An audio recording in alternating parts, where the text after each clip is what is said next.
Sir आपकी इसी बात से कि हम में इतना करेज होना चाहिए कि जैसे वो एक बच्ची जो है वो टैंक को पत्थर मार सकती है, तो अगर हम इसको प्रैक्टिकली देखें, how can I save my child from being into a comfort zone. मतलब जिस तरह आजकल आप देखते हैं teenager, they don't want to get out of the comfort zone, वो बहुत जल्दी कॉम्प्रोमाइजेस कर लेते हैं। How can I save my child from that psychology. अब वो मेरे में भी है, उनके बाप में भी है, उनके चाचों में भी है। मुझे अब अपने बच्चों को बचाना है, उस साइकोलॉजी को उनमें ट्रांसफर ना हो, उनमें वो करेज की वो ट्रेनिंग हो उनकी। So what are the practical steps? पहली बात तो ये कि ये याद रखिएगा, even European philosophers have written about this very clearly. आप किसी भी इमैनुअल कांट को भी देखें, आप नीचे को देखें,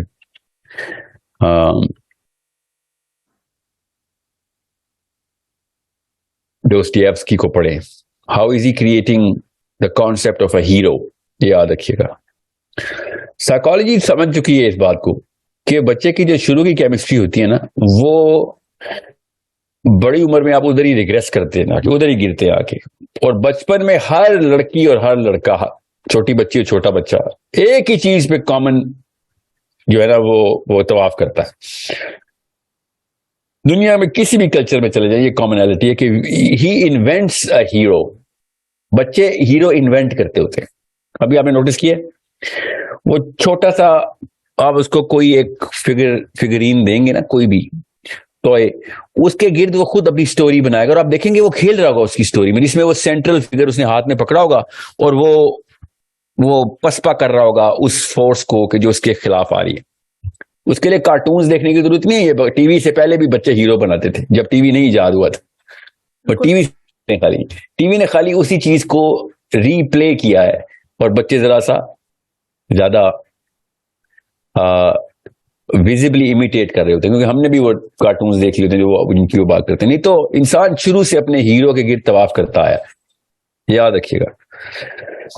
सो you need to know as a mother and as a father कि आपके बच्चे का हीरो किन एट्रीब्यूट्स पे क्रिएट किया जा रहा है। अगर उन एट्रीब्यूट्स में करेज नहीं है तो बच्चे में करेज नहीं आएगी। अगर उस एट्रीब्यूट्स के अंदर कुछ ऐसे एट्रीब्यूट्स डाल दिए उसने उस बच्चे में कि जिसमें करेज कोई ताल्लुक नहीं है, तो वो नीयत से नहीं जाएगा करेज से दूर। उसके पास टाइम ही नहीं है, उसने देखा ही नहीं है, उसको बताया ही नहीं गया था। So you need to create the attribute of courage inside the hero that you are going to create. Hopefully you will create the hero for your own child. I hope so. इतना handle होना चाहिए कि हमें hero create करना। अब होता क्या है, जब मुसलमान बच्चा सीरा पढ़ता है तो खुद ही हीरो क्रिएट हो जाता है हमारा। 99% मुसलमान इस वक्त बच्चे सीरा पे ट्रेन नहीं हो रहे, वो निकोलोडियन पे ट्रेन हो रहे हैं। I don't know what's going on with the TV channels these days. मुझे अरसा ही हो गए।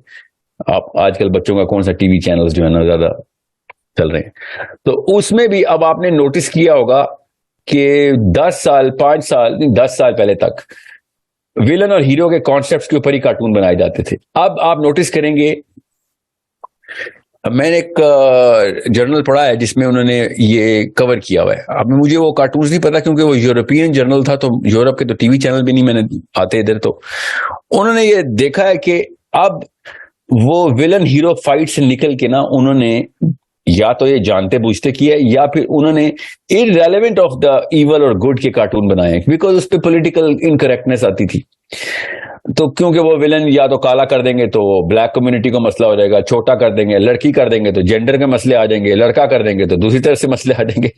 आई mean they had to be really very cautious. तो उन्होंने कहा भाड़ में जाओ यार, विलन ऐसा फिल्म बनाओ जिसमें कोई विलन ही ना हो।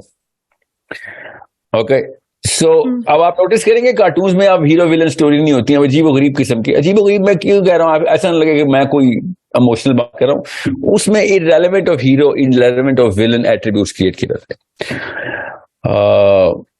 Sense of humour central figure create कर चुके हैं वो, और इसीलिए आप देखेंगे बच्चे ज्यादा जोक्स ज्यादा फनी होने की कोशिश कर रहे होते हैं।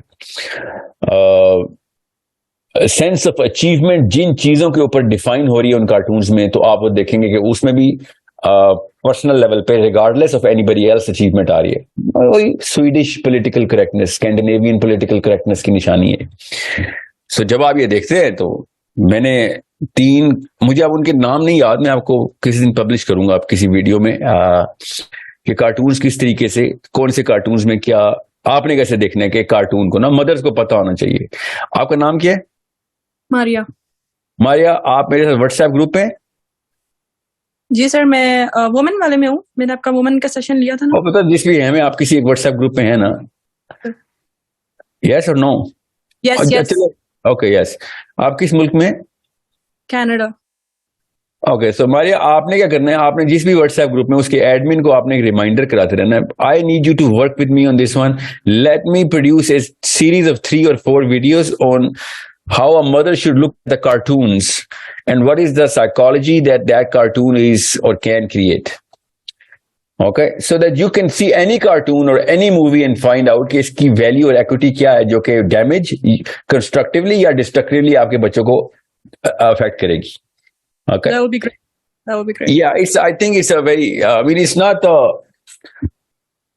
कार्टून्स के थ्रू होना ही नहीं चाहिए वैसे तो, मगर अगर कर ही रहे हैं तो पता तो चले कि अच्छा यार ऐसे देख तो सही ना, देखें तो सही, ठीक है.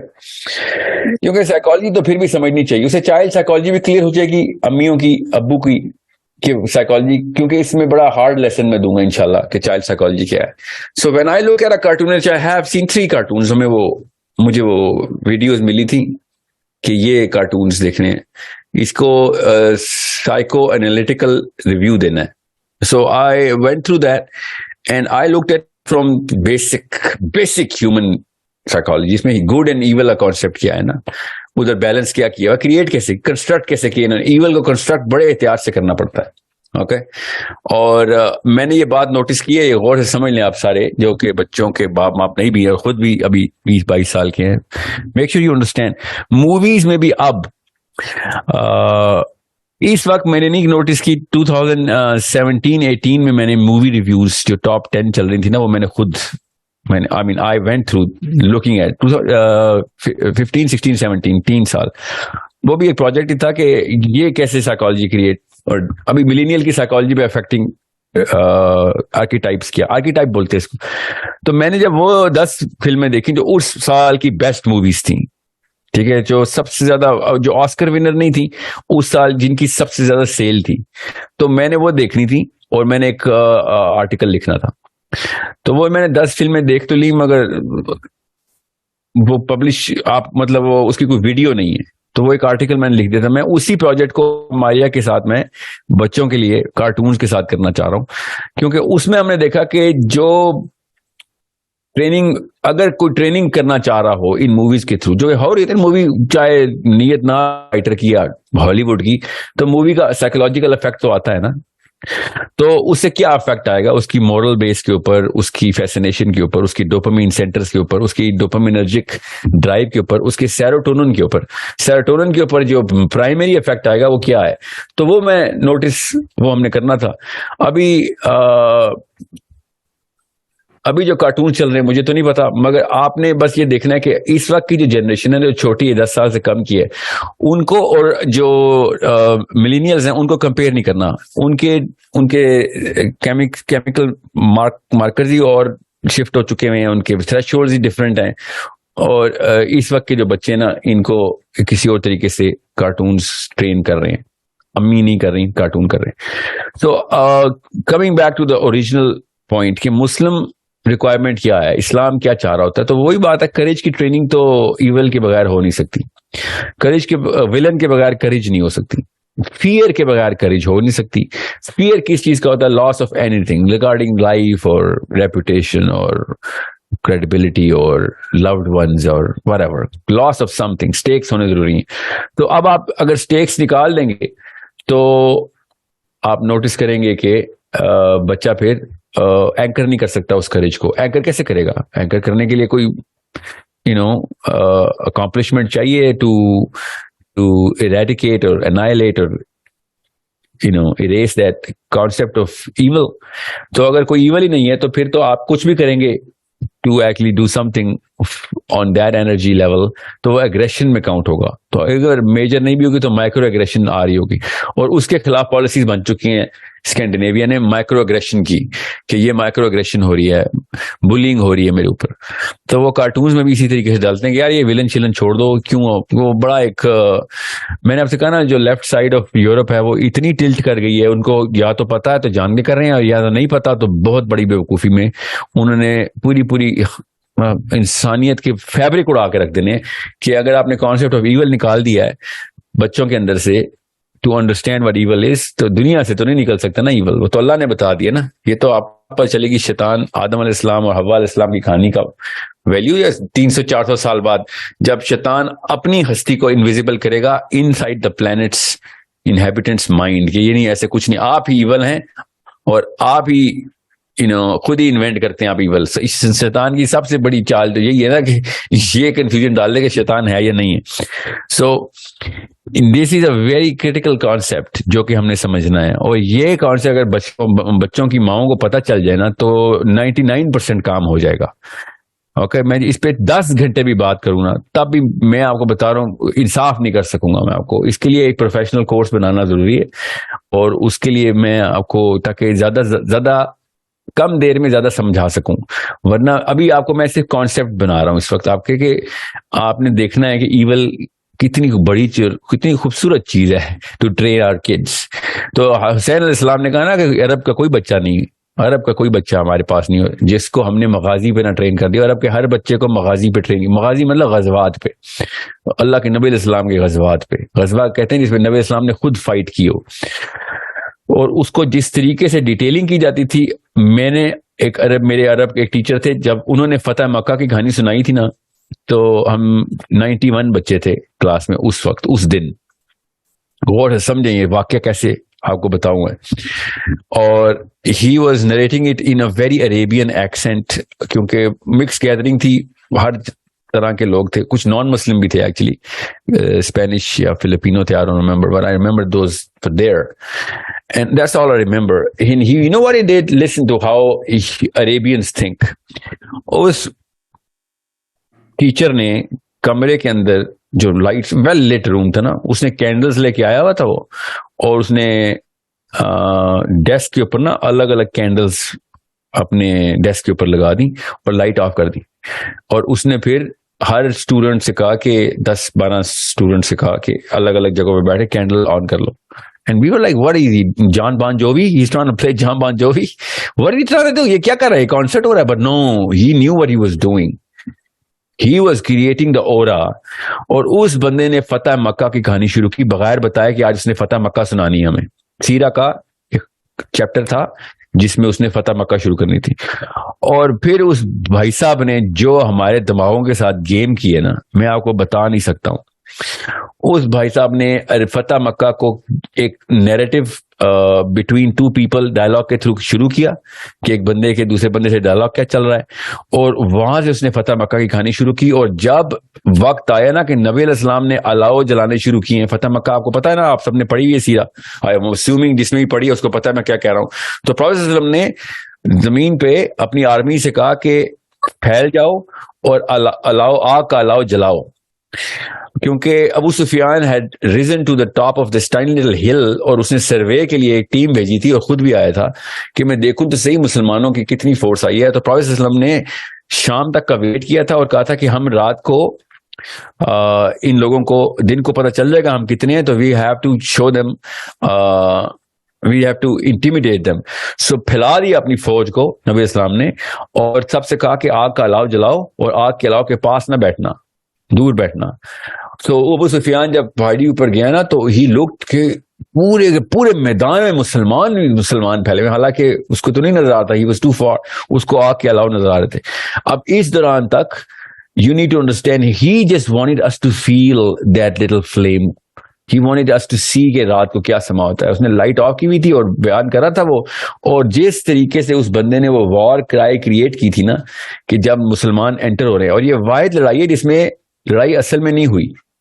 अगर 17 बंदे मरे हैं, जो कहते हैं ना कोई बंदा नहीं मरा, उसको भी बता दूं 17 बंदे मारे हैं मुसलमानों ने, 4 को तो काबे के खिलाफ से उतार के मारा है, ठीक है। सो इस लड़ाई में जिसमें कि मेजर घमसान का रन ही नहीं पड़ा, उसको भी उसने इस तरीके से क्रिएट किया था that every little boy in that room was crying, we are all crying. जब उसने कहा ना कि जो दो टीलों के बीच में से प्रॉफेट सल्लम घोड़े पे आए हैं और नबी इस्लाम ने उस वक्त ऐलान किया कि ये वॉर क्राई अब शुरू करो। हालांकि प्रॉफेट सल्लम को तो पता था कि लड़ाई खत्म हो चुकी, उन्होंने तो लड़ाई नहीं करनी। वॉर क्राई तब होती है जब मोटिवेट करते हैं आप सोल्जर्स को। वॉर क्राई का मतलब है ना वो नारा जो कि आपने नबी इस्लाम हर गज़वे में एक खास वॉर क्राई बताते थे साहबा को कि ये पढ़ो। सो When I went to this moment कि किस तरीके से स्टोरी क्रिएट की जाती है और किस तरीके से कंस्ट्रक्ट किया जाता है कॉन्सेप्ट ऑफ विलन, तो मुझे सहाबा के नाम नहीं याद फतेह मक्का के उस दिन। आई स्वेयर टू यू, मुझे एक एक काफिर का नाम याद है जो उसने बताया था मेरे टीचर ने, क्योंकि वो कंस्ट्रक्ट करा था विलन को कि क्या किया था इस मां ने, क्यों उसको हज़रत अली बिन अबी तालिब ने खींच के उतारा था खिलाफ काबा से कि ये चढ़ी भी होगी छुपने के लिए, और क्योंकि हरम में जाना तो मना है ना, उसको मार नहीं सकते, ये रूल है। और नबी इस्लाम ने कहा था हरम क्या, ये अगर खिलाफ काबा के ऊपर चिपक गई हो ना तो उसको उतार के मारो, इनको कत्ल करो, ठीक है। तो ये इनको पता था हरम में एंटर हो गए तो मुसलमान नहीं मारेंगे। और हरम क्या, ये काबे पे चढ़ गए, अली बिन अबी तालिब ने काबे से उतारा इसको चारों को, ठीक है। तो कैसे इन्होंने क्या किया था, all he described was the villains, क्योंकि लड़ाई तो हुई नहीं थी। मैं आपको ऐसे गजवात जब अरब सुनाता है ना, उनकी स्टोरी टेलिंग ऐसी डिटेलिंग करते हैं ना वो, और कितनी देर होती है, आधा घंटा, 45 मिनट, 1 घंटा गजवा पूरा कवर करना होता है। आप सोचें अम्मी के पास तो सारी उम्र होती है। You have to understand how to create the concept of villain. ये वो हॉलीवुड वाले आसानी से समझ गए हैं, अम्मियों को समझ नहीं आ रही। हॉलीवुड वाले टीनेजर्स को, 30-30 साल के गबरू जवान औरतें और मर्दों को सिनेमा बुला बुला के विलन एक्सप्लेन कर देते हैं, सिर्फ इसलिए कि हीरो की अचीवमेंट दिखानी है। हीरो की अचीवमेंट में हीरो के एट्रीब्यूट्स नहीं दिखाए जाते, याद रखिएगा। हीरो की अचीवमेंट में विलन के एट्रीब्यूट्स दिखाते हैं, क्योंकि उसको पसपा, उसको कॉन्कर करना होता है। कभी आपने सोचा है कि कितने फुट का बंदा, क्या नाम था आपका, मारिया, आप सोचे कितने फुट का बंदा माउंट एवरेस्ट पर चढ़ा, कभी किसी ने पूछा है कि उसकी हाइट क्या थी? नहीं। हमेशा माउंट एवरेस्ट की हाइट बताते हैं ना हम। जी सर। वो 29,000 फुट का समिट जो है, वो पहाड़, वो सर कर गया कौन, डजंट मैटर उसकी अपनी हाइट क्या थी। असली मसला विलन का है, विलन कितनी बड़ी चीज है, उसको कॉन्कर करना मकसद होता है। So it's such a simple concept जो कि हमें समझ नहीं आ रहा। हम हीरो के ऊपर मेकअप कर रहे होते हैं बैठ के, हीरो हीरोइन का, जो भी अम्मी अब्बू कहानी सुनाते हैं हीरो का मेकअप करना शुरू कर देते हैं, और विलन का मेकअप करें आप, ताकि आपको पता चले कि किस तरीके से हीरो की अचीवमेंट आएगी। जैसे ही आप विलन का मेकअप करेंगे फियर भी बढ़ेगा, फियर बढ़ेगा तो उसके कॉन्क्वेस्ट का मजा ही कोई और है। जिस चीज में फियर ही नहीं है उसका कॉन्क्वेस्ट क्या है? There is no courage without fear, fear होगा तो करेज आएगी। सो ये स्टोरी टेलिंग किस तरीके से करनी है, किस तरीके से आपने समझाना है बच्चों को। आपको मैंने क्यों इतनी लंबी बात की है, आप जरा टीवी पे, आप जरा एक प्रोफेसर की तरह देखेंगे, टीवी पे देख क्या रही हैं आप, और गौर से 10 मिनट 20 मिनट देखा करें बच्चे को क्या दिखा रहे हैं लोग, विलन कैसे कंस्ट्रक्ट करते हैं। करेंगे ही नहीं आप, आपको पता है, मैं आपको बता रहा हूं, आप तो इन्होंने कर ही नहीं सकते। वो विलन पॉलिटिकली इनकरेक्ट हो जाएगा, वो कार्टून ही बैन हो जाएगा, केस हो जाएगा उनके ऊपर। तो it's such a I mean, I know I'm talking like a psychologist right now. Most women will say, sir हमने साइकोलॉजी नहीं पढ़ी। मैंने आपको कौन सी रॉकेट साइंस टर्मिनोलॉजी बताई है आपको? नो सर, ये जनरल बात थी, जो कि जैसे कि बाहर आग लगी हुई है और बस हमें पता होना चाहिए कि हमारे पास हथियार क्या है। बिकॉज किड्स आर एक्सपोज्ड, अगर वो खुद भी नहीं ना दिखा रहे, मेरे बच्चे नहीं देखते TV, but they come to know from kids around them, right? Even they are home schooled, but बच्चे आके स्टोरियां सुनाते हैं, और इवन द बुक्स जो है लाइब्रेरी में वो भरी हुई है लव स्टोरीज से। So I was just curious, like मैं किस किस्म के बच्चों के जो दिमाग में इंफॉर्मेशन जा रही है उसको मैं कैसे दबाऊं कि मेरी जो दी भी इंफॉर्मेशन है वो जो है उस इंफॉर्मेशन से उनको ज्यादा अट्रैक्ट करे। आई होप आपको मेरे इस लंबे जवाब के बाद इतना एक पर्सपेक्टिव मिल गया है कि बिल्कुल किस तरीके से आपने अपने बच्चे की जहन को करेज के लिए नर्चर करना है। याद रखिए बस, there is no courage without fear. Fear को अंडरस्टैंड करें। Fear is a very very important emotion in a human child, very important emotion. उसको हम ना वेट बच के भाग या निकल इधर से लेफ्ट राइट हो जा, no no no, face the fear की ट्रेनिंग बच्चे को देनी है, ये है करेज। हम ट्रेनिंग ही दे देते हैं कि फियर को फेस ही ना करो, या ऐसी चीज को फेस ही ना करो जिसमें कोई इवल या खतरा है उसमें। तो बच्चों को फियर फेस करवाने की ट्रेनिंग का नाम करेज है।